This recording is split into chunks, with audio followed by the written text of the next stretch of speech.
Hello and welcome to another edition of A Better Life. I'm your host, Dr. Lucas Fry, and we've made it to March. How about that? It is going to be spring before too long. Aren't you tired of the cold weather?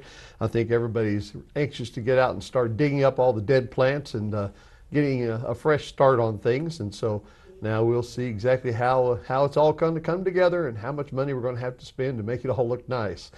But tonight we have some wonderful guests lined up this evening, and we're going to start off with a young lady by the name of Vicki Ellis has joined us from the Heritage Ranch. So let's welcome her to the show. Vicki, welcome to the show. Nice to see you. Okay, Vicki, so tell us, what is the Heritage Ranch? Yeah, so we are a Christian children's home that serve young men in crisis that are going through difficulty in their family and need help outside of the home for a period of time.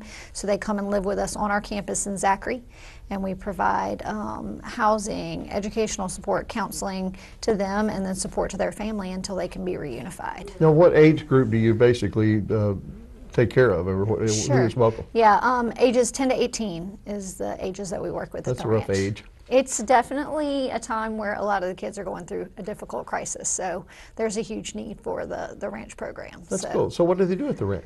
So, well, I would say it's a lot like just regular everyday life, except that they have a lot of extra staff support and a lot of extra counseling support. But day to day, they go to school. They actually go to public school. They do chores. They do recreation activities. They are going to have individual counseling on a regular basis, family counseling to work through the crisis they're facing. And then they have exercise. They just regular life activities. Might be going to a parade if it was, this week, going to the movies with the house parent couple. They actually live in a residential home with a husband and wife who are staff at the ranch, and their full-time job is to work with the kids and with the families until they can return back home. That's good. Yeah. That's good. How long have you been doing this? So the ranch was founded in 2004 when I came out of grad school, and I say that at that point in time, this was a dream from the Lord, a vision, and starting it meant I was waiting tables 30 hours a week at Paran's, and I was doing this during the day anytime I could find the time. We didn't actually really formally move into the residential starting of the program until 2010 when we found the beautiful 52-acre campus in Zachary. Wow. And we were able to purchase it and renovate it for the boys' home. So it was a long journey of just learning how to start a board, how to fundraise, and do work in the school system until we were able to find that campus in 2010. So it's a unique concept because having a special needs daughter that I have, she's now 27 and living on her own, but in her early stages of life, she needed a lot of counseling and stuff to learn interactive things with community and just how to interact with people in general. And there was very limited facilities to go to for that type of thing. And then if you have a child that acts out, a lot of people send them to the grandparents. It's like the number one thing, dump them on the grandparents. And they'll straighten them out. They straighten me out so they can straighten them out. But this is a wonderful concept. Yeah, well, we're really excited. One of the things that's really important about the ranch, so we like to make sure people understand, is that it is a family program. Now, granted, it's only the young man that's coming to live with us, but these are families that are engaged. They've tried everything else. Their child might be acting out behaviorally, mental health issues, suicide risk, anxiety, depression, academic issues, and they've tried everything else and don't know what to do. And so while they're placing them at the ranch during the week, our boys actually go home to their families every other weekend. They go home during school holidays. The families come up and do counseling. Siblings come and do counseling. So really, it's really approaching what's going on with the entire family. While it may be more focused around the young man who's really acting out behaviorally or acting out emotionally, what we're really delving into is the root of the problem, and then giving the parents resources, because we're not going to be there forever. Our goal isn't for them to stay at the ranch long term. Our goal is for them to return back home to their family. And so we accept kids from within a 60 to 80 mile radius of the ranch. And right now we actually have just reopened from the flood. And so we're accepting applications right hasn't? now.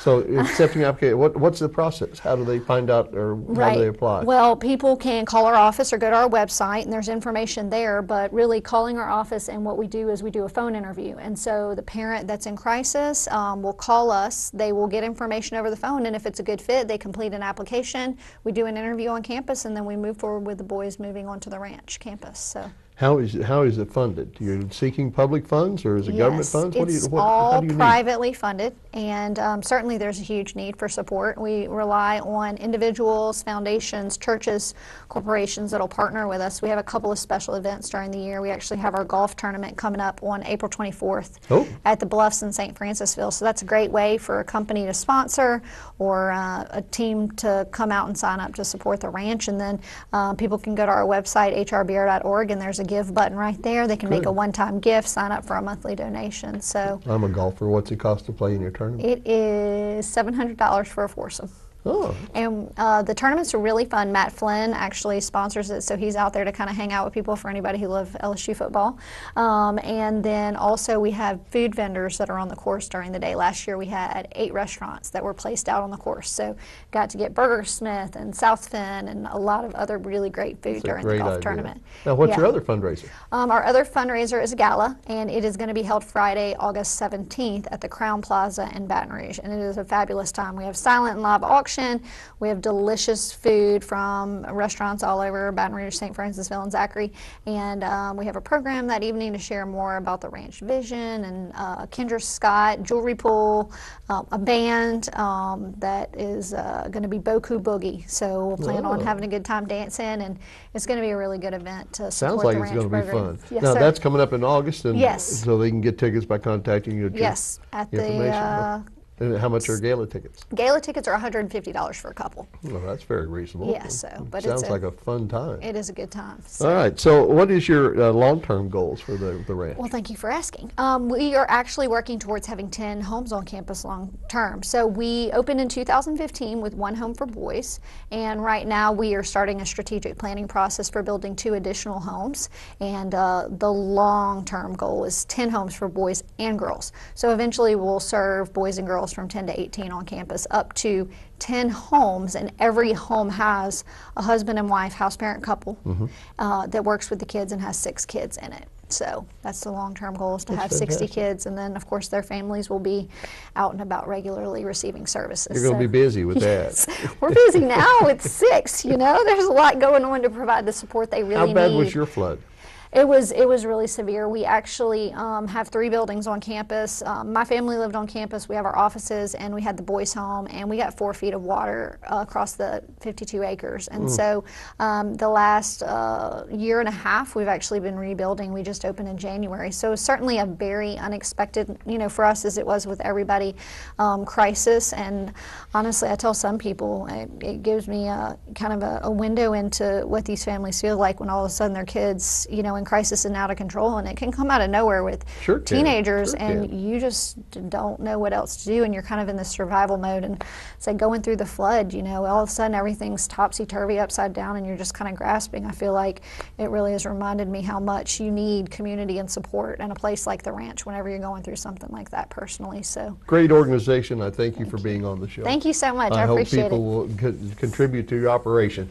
All right, folks, I tell you what, that's interesting. You got a kid acting out, a male. Now you know that there's help in the area that you can find. And you should donate. They need you, just like everyone else does. Right now, we're from our sponsor. We'll be back with another guest on A Better Life.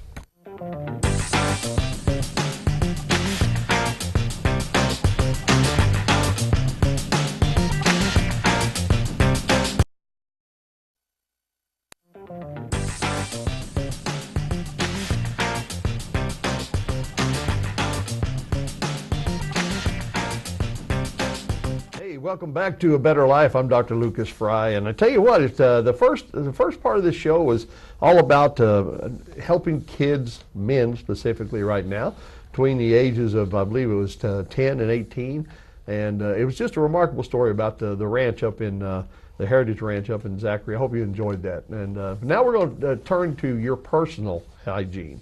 The older I get, the more I get in tune with my dentist. I don't know what it is about dentists, but they They have, you know, I grew up in a small town in Kansas, and just to be honest with you, we went down and saw what I called a German scary guy, and and he just literally scared me to death as a kid. I mean, as a dentist, I mean, I hated to go to the dentist.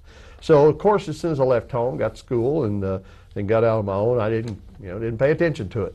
And growing up in Kansas, of course, you do some things and learn some habits that you probably shouldn't have in the rest of your life. But those things affect you as you get older. And dentists become a really critical part in your life. If you want to maintain your smile and you want to be able to eat and, you know, be sociable and feel good about yourself, which we all deserve to feel good about ourselves, you need to find a good dentist. Well, as you know, in the period of time that I've been around this town, I have only found one dentist that I really enjoyed.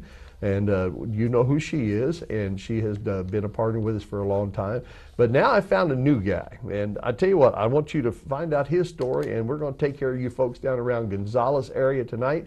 You're watching and you're looking for a good dentist. There's a new one in town, a new boy in town you need to find out about. So welcome to the show, Frank Xavierus. Oh, thank you. Welcome, Frank. Thank you. All right, Frank, I tell you, your story is pretty remarkable. You moved here because, tell that story first. Well, originally I am from Baton Rouge, but you know, after school I just stayed, and then one Thanksgiving my mother had a stroke. Stayed where? I stayed in state of New York, Uh-huh. because I went to school up there, and then my mother one day had a stroke, and when she was visiting me, so. Then afterwards, we realized with the snow and ice and everything else, to work with a wheelchair and someone who has no balance, basically, is just not very safe. Right. So I said, you know what? Let's just go back home, and that's what we pretty much did. And I guess starting all over again. Yeah, it's tough to move your practice. I mean, you build up a clientele in a particular area, but we're glad you're here now. And as people can see, you're over on Magnolia Avenue. But let's go back to when you started. You became a dentist when? Officially, I graduated in '04, got the license in that state.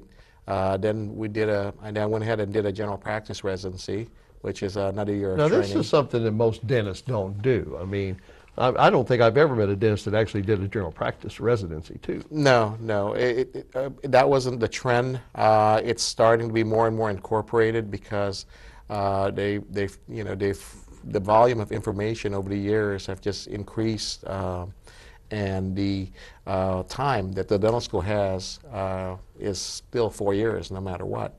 So, well, I'll tell you what, if I'm ever in a bus crash, you'd be the dentist I'd want on the bus with me.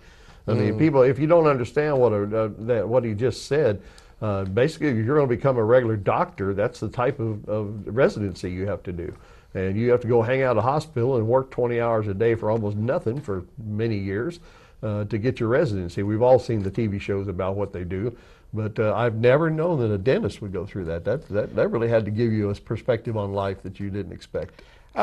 Yeah, it was interesting because it gave you a taste for basically the rest of gunshot wounds, beatings, stabbings, anything that could occur in the wee hours, and I guess when the moon is full, the crazier the events that come through the doors. And we just had Mardi Gras last month, so yeah. Yes, it's depending on your location and depending on, I guess, your lucky straw, you could be called down to attend to these things.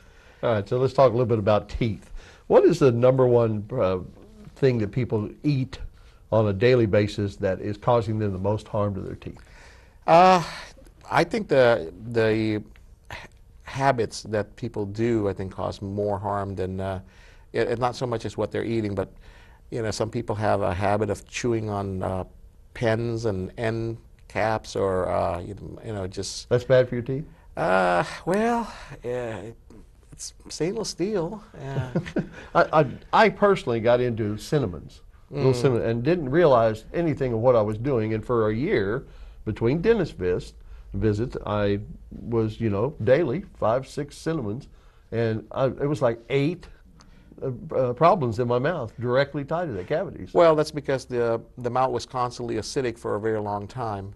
That causes more of a gradual erosion situation. And as we get older, is that what's happening to us? No, the pH will go up and down in your mouth in a cycle. The problem is if you constantly chew or drink sodas and constantly sip it for hours in a day, your mouth never has a chance to remineralize itself. It stays in that acidic mode the whole time. It's a cycle that has to take place. What's the best way to remineralize your mouth? The brushing and flossing would obviously be good because it removes all the debris too.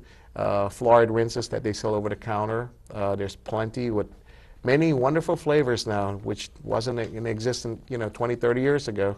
If you can't find a flavor that you like, I don't know what else You're to not say. shopping. Yeah, I mean, there's more flavors of fluoride rinses than ever before nowadays.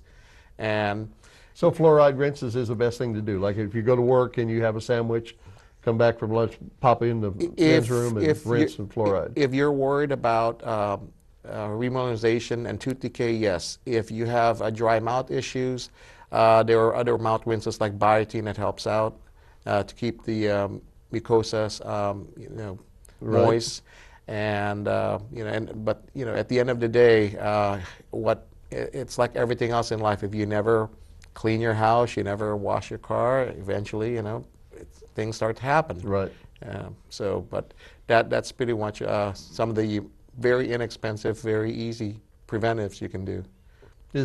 So going back to foods, there's no particular food. I mean, we know sodas are not good for your teeth, but well, some of the items that we eat are rather hard. I can't tell you how many times people have broken a tooth on half-cracked or popcorn kernels. Oh, yeah. Because they think it's going to be nice and lightly crunchy. Then all of a sudden it's just a rock they just bit into.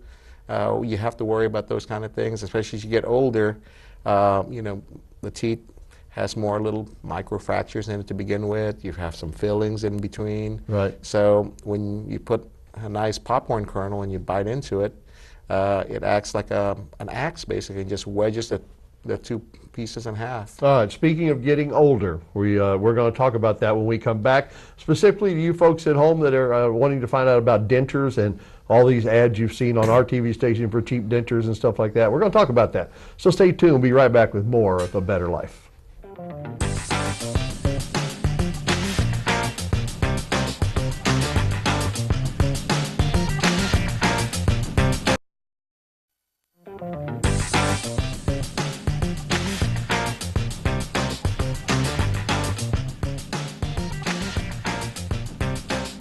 Welcome back to A Better Life, and smiles is what we're talking about on March 1st, I tell you. Yeah, everybody needs to smile in March, and the cold weather's all gone, and we're all getting ready to fix our yards back up and plant some fresh flowers and get on with our lives after this cold, bitter winter that we've had down here in Louisiana. But you also got to feel good about yourself. So as you know, as we're talking to Frank Xavieris, and he is a dentist here in Gonzales, and he is a specialist that is a lot of training, as you learned about in the last segment. And I'm sorry? General dentist. General dentist, okay. Yes. Well, I said specialist. You're right. Okay, so got to be legal on these things. And Frank is just a great guy, and we've been talking off camera about dentures because that's what I want to talk about this last segment, because a lot of our audience is older, and we have different mouths and we have different things we need to take care of.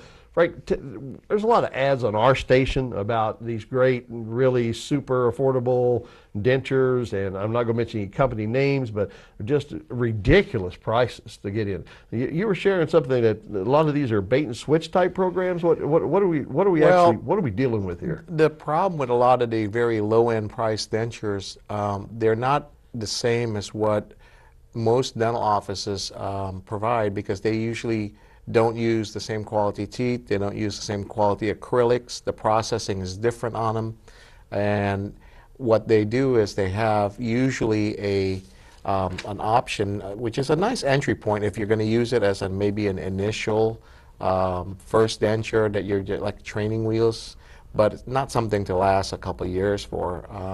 It's just not the way it's built, because they do have usually in their buffets a upgrade to a better quality. Sure. And more money. And I see it time after time when people come in the office. I say, well, why can't you meet that $2.99 or whatever special? And I said to them, well, That's really not the same denture.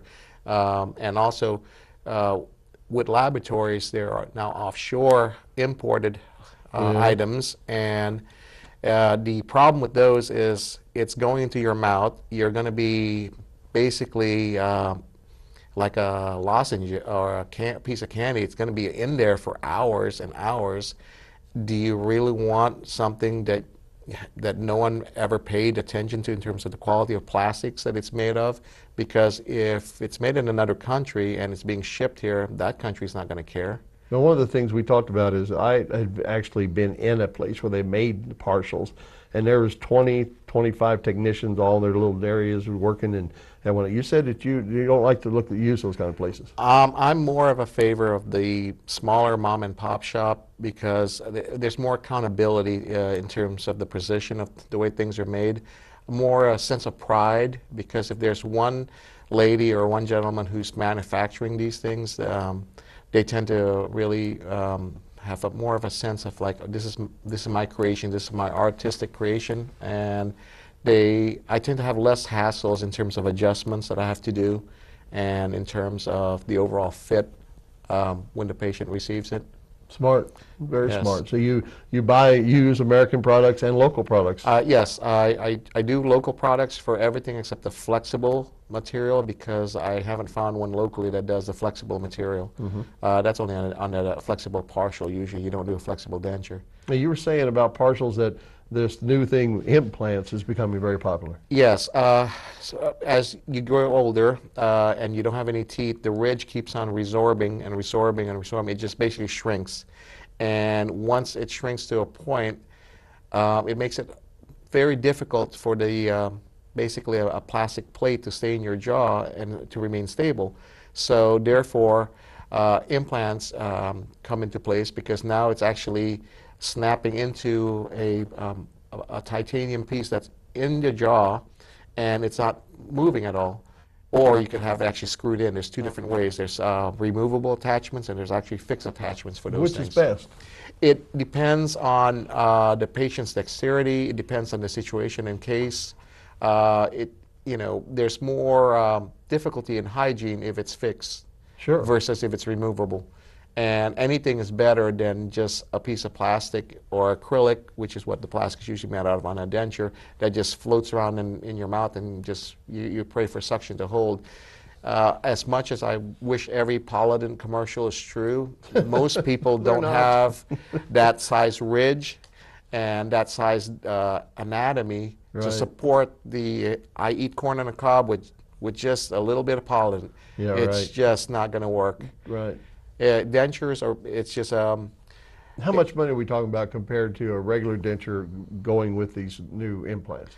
The implants vary in terms of the whether they need to do bone grafting to the sides or any preparation, because once the ridge starts to shrink, you may not have enough diameter and depth for the implant to go in and stay stable, because if the bone's too thin, the implant will burst out to the side and it will fail. Okay, we've given you some great information. On the screen is his information. You should write it down. If you've got any problems with your teeth, if you're thinking about dentures, anything you need, and you do take insurance? Yes, we take insurance. Call ahead, find out if your insurance is acceptable, and I think that we found us a new dentist in town, folks, that we can trust. And I definitely would suggest that you give Frank a call and see if he can help your life get better, because a better life is what it's all about. Frank, thanks for being on the show. Thank you. I appreciate it. All right, so until next time, I want you to remember that March is a month of healing for the land and for everyone, and it's time for summer to start rolling in here. So until next time, remember, you can have a better life through Jesus Christ.